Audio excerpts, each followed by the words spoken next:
There you go. L'chaim, l'chaim, l'vrocha, Rosh Chodesh Adar, the first day of Rosh Chodesh Adar.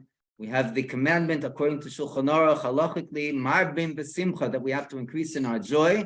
And as it states, that Magi Dvarav Liyankiv, Ukav Mishpotav L'Yisrael, Hashem, that which He gives over to Yaakov Avinu and the seed of Yaakov, the Jewish nation, Ukav Mishpotov, His statutes and His laws, L'Yisrael, that He gives to the Jewish nation, He Himself observes, and it's in a manner that He Himself observes first and foremost.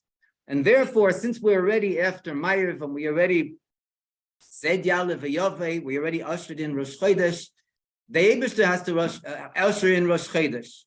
And since it states very clearly, Marbim B'Simcha, that we have to increase in our joy, so Hashem has to increase in His joy. And the concept of Hashem's joy, when we're talking about Hashem increasing in His joy, we're speaking about the infinite joy of Hashem, who is Orein Seif Baruch Hu, and He is unbounded as far as the material world is concerned. And when we're talking about the unbounded simcha, there's only one type of simcha that can fulfill this category, the simcha of the Geula, Hashlema V'Amitis, and it should be Teichef Miyad Mamish Mamish Mamish. Yichi Adonenu Moreinu V'Rabbeinu Melech Ha'Moshiach Li'olam Voed L'chaim L'brocha.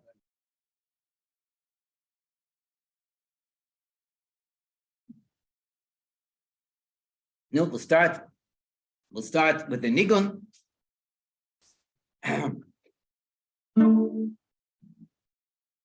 The beginning words of Megillas Esther, the scroll of Esther. Vayhi b'mei Achashverosh. Vayhi b'mei Achashverosh. Hu Achashverosh. Vayhi b'mei Achashverosh. Achashverosh.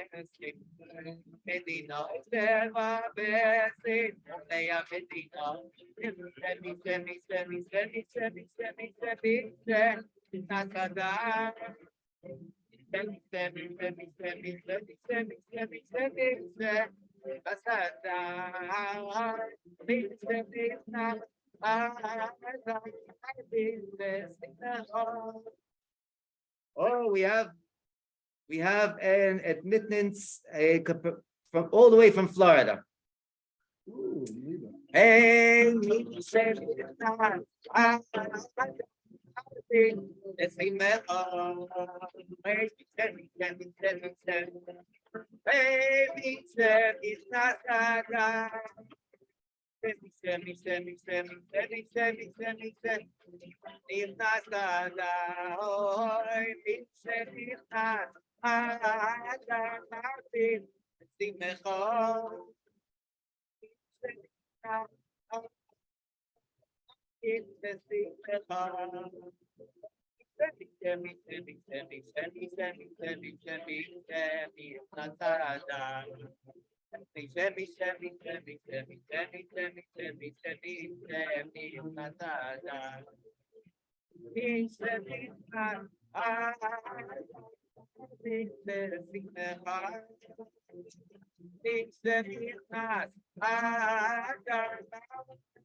No, Yishar Koyach. We'll have maybe more of the music afterwards, later on. But in the meantime, we want to, it's okay. In the meantime, we want to begin. First of all, we want to thank the, not only the sponsor, we're talking about the Peisim B'Kveid Achsanya. The Gemara says that when you're when you're by someone that is hosting, so you first and foremost, even before you speak words of Torah coming directly from Hashem, you speak words of respect and honor to the one that is hosting you. So first of all, we have the merit of being here in the Kaplan home for Rosh Chodesh, the first day of Rosh Chodesh Adar, and it's very, very joyous. It's very, very happy, Baruch Hashem. And this happiness and joy coming from the Kaplan family, coming from the Chabad house of the Kaplan family, here in the holy Kabbalistic city of Tzfas, is something that is being generated all over the entire world, throughout all the Olamais, throughout all the worlds, the spiritual worlds, the material worlds, as the Rebbe says in Basi Lagani. And this is enough in order to go and to bring about the revelation of the Rebbe Shlita Melech Ha'Moshiach. The fact that the Rebbe hasn't revealed himself yet, even though he's right above us and he's listening to every word, we have no reply, we have no answer. And we don't want a reply or an answer. The only thing that we want is we want Moshiach now. And this is also connected, by the way, with this week's parsha. It's something that is very special, and we mentioned this print of the Chumash, the Mikros Gedolos Hapardes of the Pshat, Remez, Drash, and Seid, and this is the special Chumash that was printed out in honor of the members of the family. First and foremost, in the merit of the neshama of Igor ben Alexander and Mordechai ben Tzvi Hirsch Halevi and Rezel Bas Ber, and the ones that went and made this possible to be printed are the offspring of these neshamas, the family Yaakov Lev. First and foremost, Rav Aaron ben Golda, and together with him, his very special Rebbetzin Chana Bas Liora, and all their children, Tiferes Rachel Fega Bas Chana, Mina Bracha Bas Chana, Tzemach Yisrael Bas Chana, and Rezel Chaya Bas Chana. Then we should bring their family and all the families in B'Toich Klal Yisrael the greatest happiness and joy, Teiche from Yad, with these goals of the revelation of the Rebbe Shlita Melech Ha'Moshiach. At the beginning of the parsha, reading from the Chumash again, which has also the Likutei Siches, the commentaries of the Rebbe. In regard to the first verses, it says in Pasuk Gimel, V'yichu li truma, and they should take unto me a truma. Basically, when we're talking about the grammar in Hebrew, if it's talking about taking unto Hashem, it should be v'yitnu li, and they should give me. It's not v'yichu li, and they should take unto me.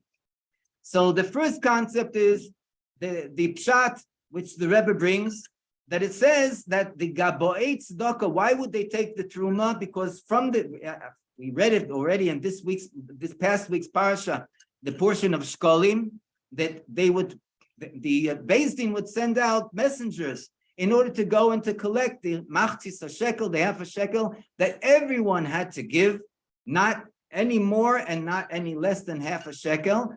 And this was given for the korban hatzibur, for the sacrifices that were given in the Beis Hamikdash, on the behalf of the public, the korban of shel shachris and korban shel ben harabayim, the tmidim, the korban tomid. So it says that the gaboy tzedakah, the people that would go out to take the tzedakah, it was something that they had to do, and they had to even force it, the giving of the money. So therefore, it was very important that when they did this collection, they had to do it with the proper kavanah. It should not be in a manner of aggressivity. It has to be assertive, but it should not go beyond what it's meant to be, even though they had to make sure that everyone had to give the half a shekel. But the Rebbe says this is still not something that we can understand, because we have the din that when the machtis shekel was given, it had to be given lishmi. It had to have a proper kavana that the person was giving with the proper kavana. So when we say v'yuchuli, it's not the proper kavana. And then the Rebbe comes, because it's kind of going against their free will, because they had to give it. The Rebbe, there is an explanation in regard to that every single Jew wants to do Hashem's Ratzon. So even if they express the fact that they're not interested, they're still interested because their godly soul is interested. But the Rebbe brings another reply, another answer to this. When we're talking about going and making a dwelling place for Hashem, so it's in two manners of service. One is sur merah, to leave the evil, and one is asay tev, to connect and to do good. When we're talking about sur merah, so then the main thing that has to be is the fact that there is no metzius of ra, that there's no existence of evil. So when we're talking about no existence of evil, the main thing is what? Hamaisu ha'ikr. The main thing is the action, that a person will go and do what they have to do. When we're talking about asay tev, when we're talking about doing a positive action, not refraining from not doing something, but doing something, this brings about a great revelation of Hashemliness into the world. And then in order to go into to be able to be a receptacle for this great light, we have to have the proper kavana. That's the union of asay tev, doing the good. And therefore, this is the concept of the sur merah asay tev, and this is what we're talking about. When the person gave the machtis shekel, this was sur merah. Why was it departing from evil? Because we were taking the money, and we're taking the money out of klipas noga, where it could be good for the good, and it could be otherwise, and we're putting it into the category of kedusha, of holiness. So sur merah, we don't have to have the kavana as much as the fact that the action is the amaisu ha'ikr. But when the gizbar, when those people that went and collected the money, when they took the money from the Jewish nation, from each and every Jewish individual, they were already taking the money and bringing the money into the realm of holiness, of kedusha. This is already asay tev. And when we're talking about asay tev, there has to be what? V'yichuli. They have to have the proper kavana. These people that collected it, because this is already the concept of asay tev. The Rebbe comes and brings the most sweetest conclusion as it applies to us in our day and age. There are, as we know, when we go out and we work with other Jews, first and foremost, we have to work with ourselves to go and to bring ourselves closer to Yiddishkeit, to learning, to studying Torah, to observing mitzvahs.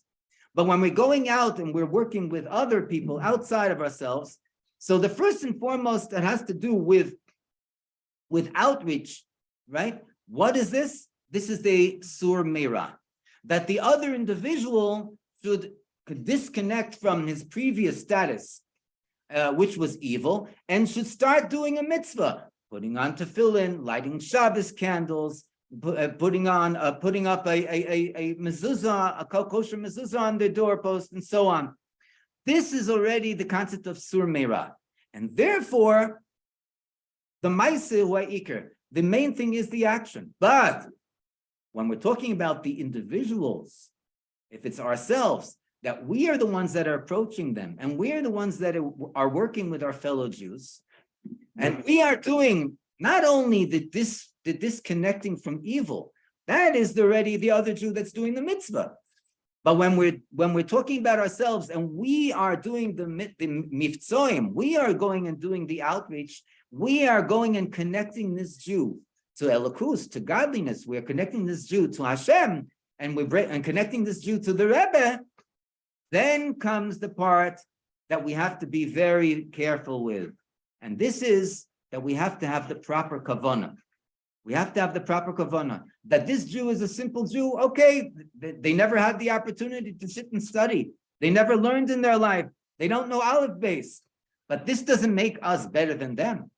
Adar, the Alter Rebbe says that it could be that as far as the neshama is concerned, the other people that we're working with, they have a higher level of neshama than we do.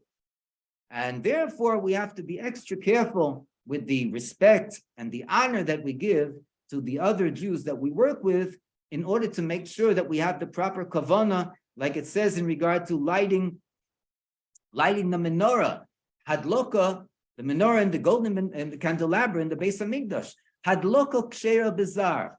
Even a person who is alien, in other words, not from Mars, a person who is alien, not a Kohen, not a high priest, even though we have in the Shir now, we have Kohanim, we have Levim.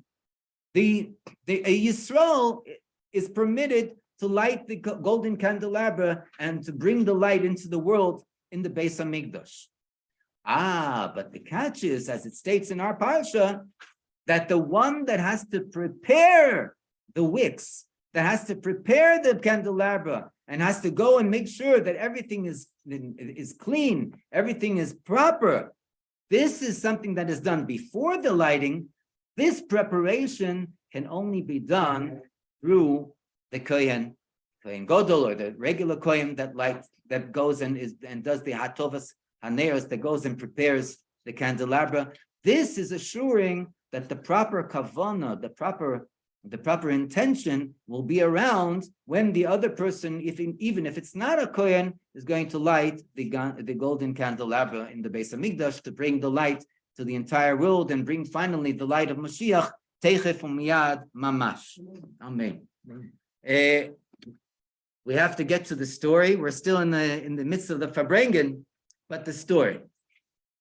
We know that the general motif of the holiday of the month of Adar is the holiday of Purim, and the holiday of Purim is in the merit of the 7th of Adar, which is the birthday of Moshe Rabbeinu, and therefore the entire month is sanctified as a joyous and happy month, and it's connected also with the Exodus from Egypt, because it was Moshe Rabbeinu that took us out of Egypt afterwards in the month of Nisan.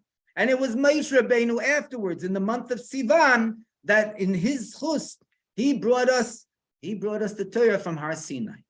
So this is everything going and bringing us to a closed circuit in regard to what is the joy, what is the happiness of Adar. The happiness and the joy of Adar is to connect with Moshe Rabbeinu. Not only the Moshe Rabbeinu that took us out of Mitzrayim more than 3,300 years ago, but the Moshe Rabbeinu in every single generation. And how do we do this? How do we connect with our Moshe Rabbeinu of our generation? We have the Igros Kodesh, we have the letters of the Rebbe, that every single individual has the opportunity, the merit, and also, we would say, the responsibility towards ourselves, towards our family, to go and to make sure that we're doing the right thing, we're doing the right step in any faculty of life, whether it's family life or health or parnasa, livelihood. And one of the great, unbelievable things that we see is that hundreds and thousands of people every day write to the Rebbe, and you can write to the Rebbe if you have a hard copy of the Igros Kodesh at home, or you can write to the Rebbe online. Maybe you go to www.egrot.com and we receive miracles, incredible miracles. One of these great miracles is going to be the story we're going to hear tonight. There's a shliach of the Rebbe, and he is in the northern city of Kiryat Shmona, not too far from us in Sfas, around 40-minute drive. And there, Rabbi Yigal Tzipori, who happens to be also a friend of mine, personal friend, he told this following story. He received, during his routine day, he receives many phone calls, but this was something that was outside the ordinary. He says he received a phone call from two sisters who lived in Kiryat Ata, that's outside Haifa, and they told him the next request. They said there's a individual that lives in Kiryat Shmona.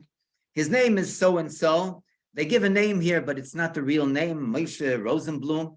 It's not the real name. And their request was, they said that they are Haredi, they're observant women. One was 20, the other sister was 23. And they said that they're asking Rabbi Tzipori to go and to work together to bring this individual, this Moshe, close to Torah study, the study of Torah and the observance of mitzvahs. And they had said it's a very special request on their behalf, and if he would be willing to do so. He said, well, it happens to be that this Moshe, he has walked into the Chabad house a few times, and Rabbi Tzipori even put tefillin on with this individual, and he said he would be happy to go and to fulfill their request. But he had to ask the following question. He said, there are so many people, so many Jews all over the world, and if everyone would go and ask personally from the shliach to go and to work with this particular Jew, so the world would be a much better looking world. But he couldn't get over the fact that these two young women are asking him to go and to work with this person, to study and to study Torah and mitzvahs with him. He said, what's your connection with this person? And they unraveled the following most incredible, amazing story. They said that, as we mentioned, they're observant women, and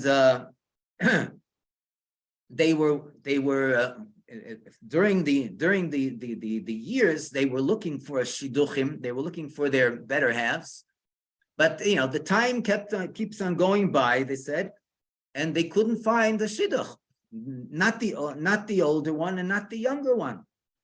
So finally, they met people in Kiryat Ata that told them, listen, you should go to the Chabad house in Kiryat Ata and write the Rebbe and ask for a bracha.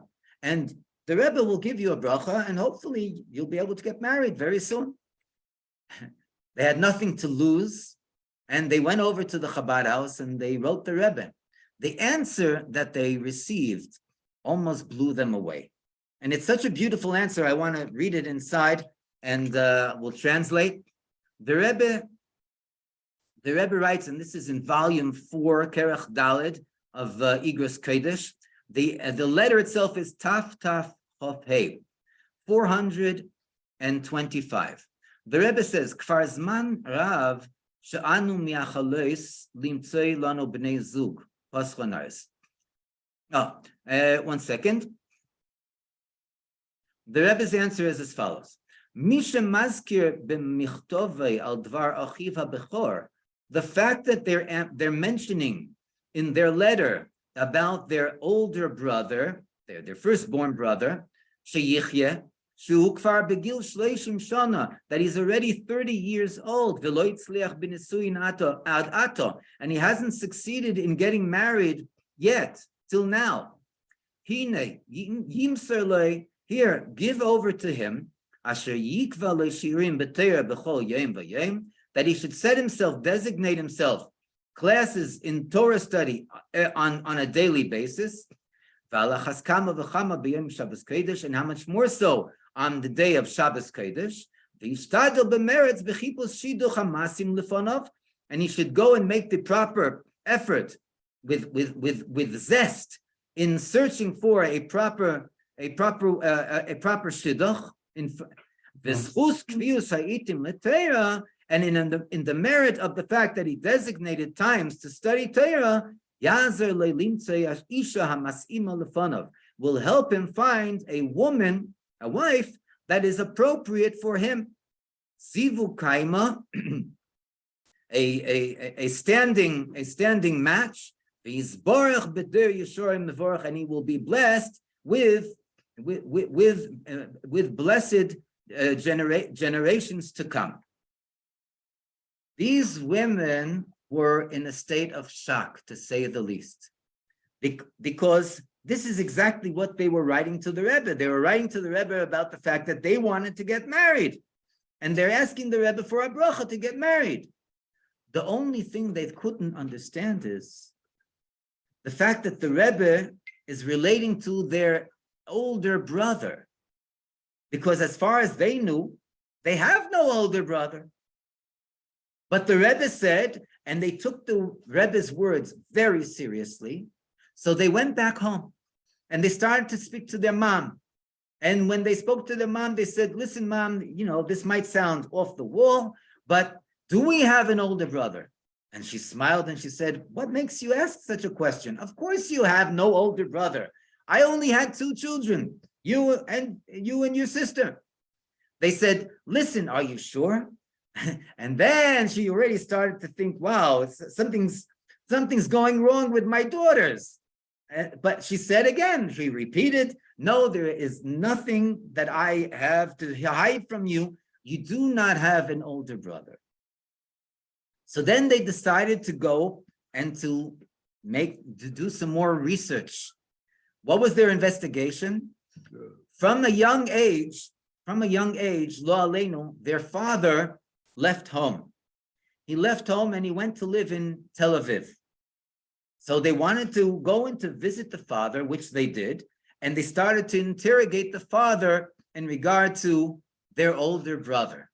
Now, halavai, that the majority of Chabad Hasidim will take the words of the Rebbe so serious that a person is going to literally go the whole 9 yards in order to find out a detail that the Rebbe has mentioned in his letter. And this is what these girls did. It meant very much to them.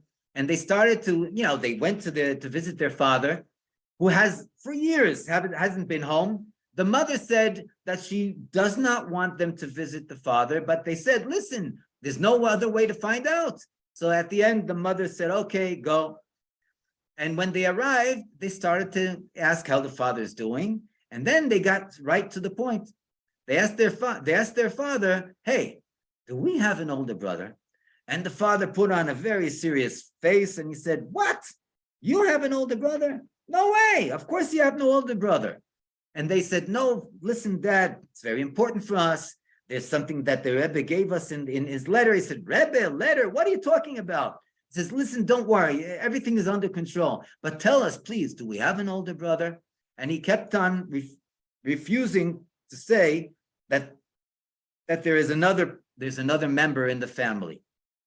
One sister, it was already getting late, and she gave up, and she went home.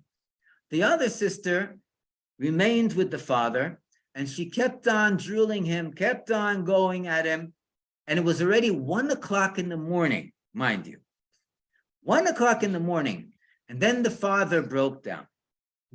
The father went and told his daughter, listen, there was another child that he gave birth to. It was before he got married with their mother. He was married to another woman.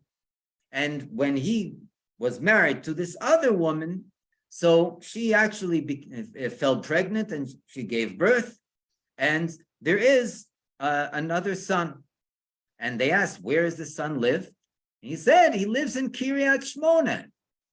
Kiryat Shmona. I said, yeah. And that's where you can find him. He gave them his name, his address, and then they went and they pursued connecting with Rabbi Tzipori in Kiryat Shmona. Rabbi Tzipori, hearing this amazing story, he said, I'm going to do everything I can in order to go and to bring this person close to Torah and study and to mitzvahs. And he worked with this person for an entire year. This Moshe, whoever he really is.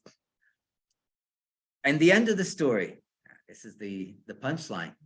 The end of the story, Moshe became frum, he became observant, not necessarily a Chabadnik, but he became observant. He also not only became observant, but this Moshe got married at the end of the year. And not only did Moshe, the older brother, get married, but also both of his sisters or half sisters, the 20-year-old, she was already 21 and 24.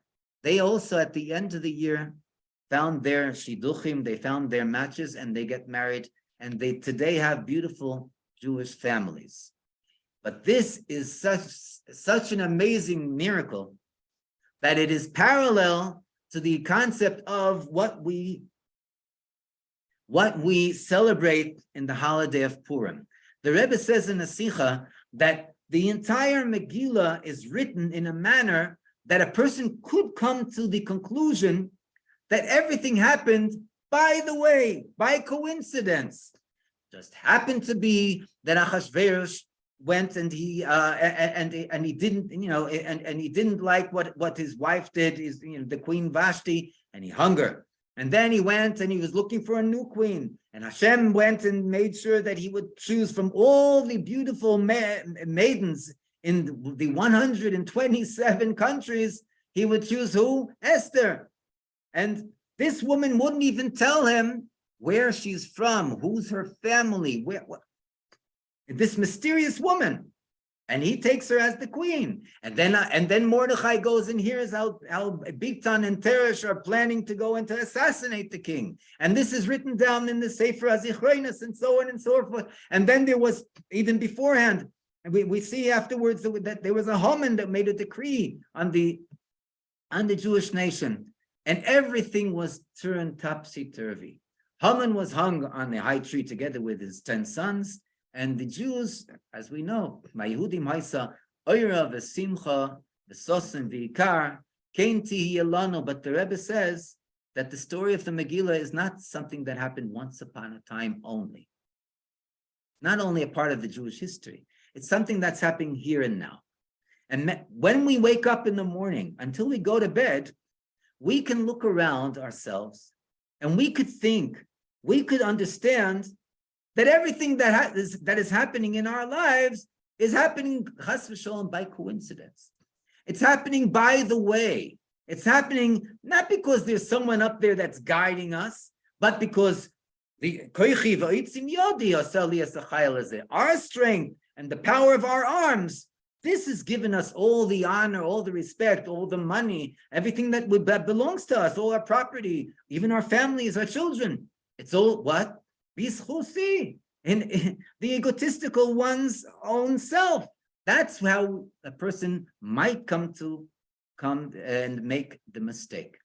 Comes the Megillah, which is not a one-time holiday once a year, and it's not only one time for the entire month of Adar, but this is Adar that we have to live besimcha, ivdu es Hashem besimcha, on a daily basis, and to remember that there's an Eibishter that's running the world. He created the world, and he's giving existence to the world every split second of the day.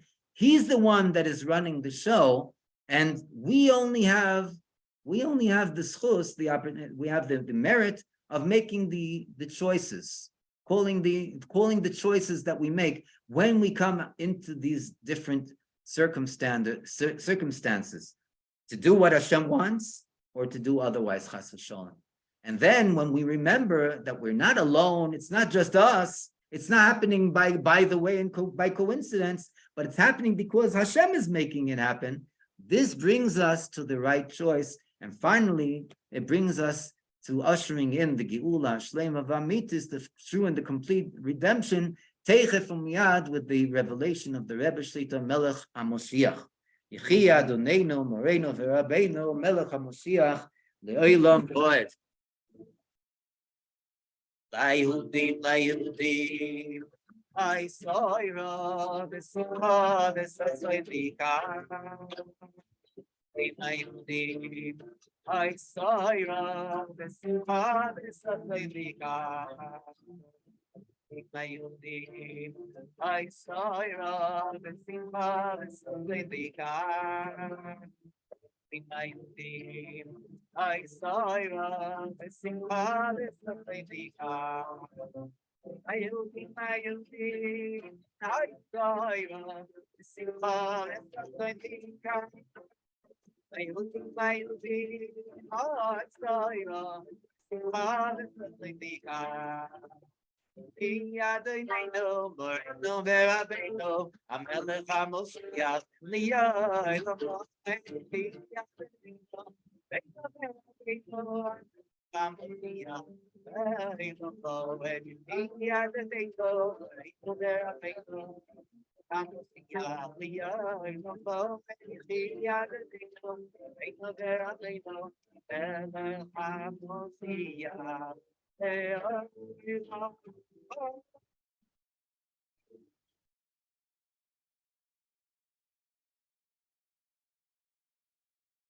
Darabah. And we're going from here to the Dvar Malchus, the study of the Dvar Malchus. But first, we'll end the recording.